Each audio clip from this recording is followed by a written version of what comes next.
The problem is that this algorithm is stochastic. And the reason the one neural network, once it made a set of mistakes, those mistakes are remembered in target network and then it just go crazy. We need something better. And this something better is double DQN. This is the second generation of DQN algorithms. It helped to converge faster. Target network weights are updated once per n epochs. So you do learning with one and evaluation with another network. If we compare it with the original one, here we have one Q network. Here we have two Q networks. This one is used for training, see QA. The QB is used for evaluation. See, this is a QB, this is a QA. This one selects actions using the learned optimal way of actions that is stored in this network. Once in a while, this network is updated with this one network, which is in training. So the first network trying to select actions, while this one evaluates actions based on some successive strategy learned by the first one. And then once in a while, again, you copy the weights from this network to this one, once every 10 epochs, 50 epochs, or whatever. You already saw this part of code. Here, a new piece, double DQN. Use first or current Q network to select an action here, and then use another Q network to evaluate the action here.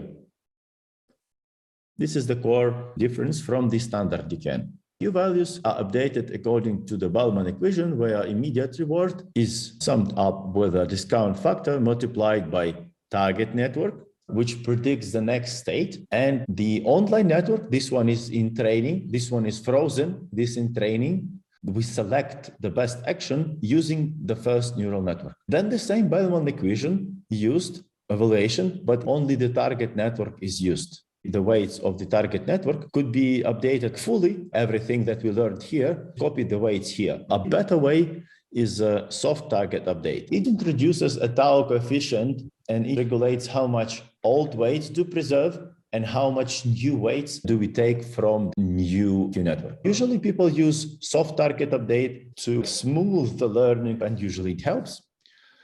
Another concept is a prioritized experience replay. These values in red are priorities or probabilities that a particular row will be selected.